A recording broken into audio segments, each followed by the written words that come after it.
نحمدہ و نصلی علی رسولہ الکریم، اما بعد فاعوذ باللہ من الشیطان الرجیم، بسم اللہ الرحمن الرحیم۔ بابرکت نکاح۔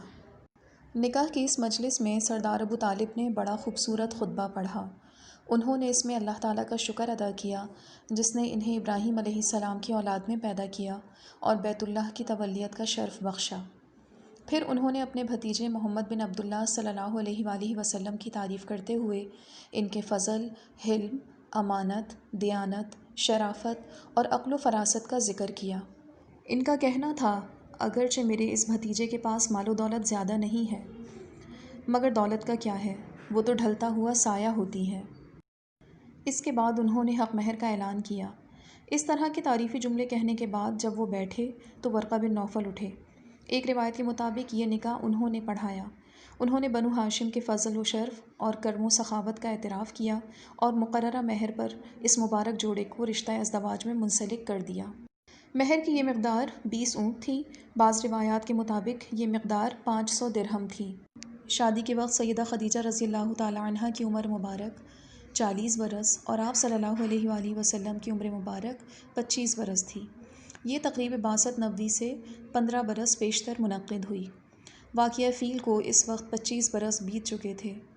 نکاح کے بعد آپ صلی اللہ علیہ وآلہ وسلم سیدہ خدیجہ رضی اللہ تعالی عنہ کے گھر تشریف لے آئے اور وہیں قیام پذیر رہے۔ سیدہ خدیجہ رضی اللہ تعالی عنہ سے آپ صلی اللہ علیہ وآلہ وسلم کی رفاقت 24 برس تک قائم رہی اور اس دوران آپ صلی اللہ علیہ وآلہ وسلم نے کوئی دوسرا نکاح نہیں کیا۔ سیرت نگاروں نے یہ بھی لکھا ہے کہ نکاح کے بعد اونٹ ذبح کیے گئے اور ان کا گوشت فقراء میں تقسیم کیا گیا۔ شرکائے مجلس کی ضیافت بھی کی گئی۔ سیدہ خدیجہ رضی اللہ تعالی عنہ کی طرف سے یہ مہمان نوازی کوئی تعجب کی بات نہیں تھی۔ وہ نہایت مالدار خاتون تھی اور مہمان نوازی اربوں کی گھٹی میں تھی۔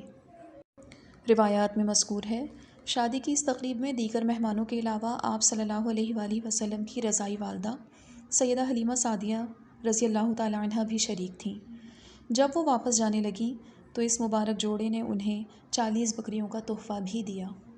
مکی معاشرے میں ایک نئے گھر کا اضافہ ہو چکا تھا۔ کائنات کا سب سے افضل و اعلیٰ گھرانہ جس میں امن و سکون اور چین و اطمینان کا دور دورہ تھا۔ اللہ نے انہیں مال و دولت سے تو نوازا ہی تھا، مگر انہیں ہر وقت ایسے لوگوں کی فکر دامنگیر رہتی جو معاشرے میں سب سے زیادہ کمزور اور لاچار تھے۔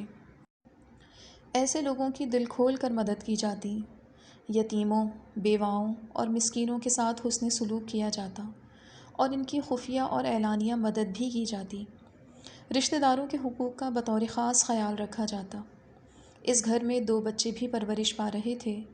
ان میں سیدہ خدیجہ رضی اللہ تعالی عنہ کے پہلے خاوند سے ایک بیٹی ہند بنت عتیق اور دوسرے خاوند سے ایک بیٹا ہند بن ابی ہالہ رضی اللہ عنہ تھے۔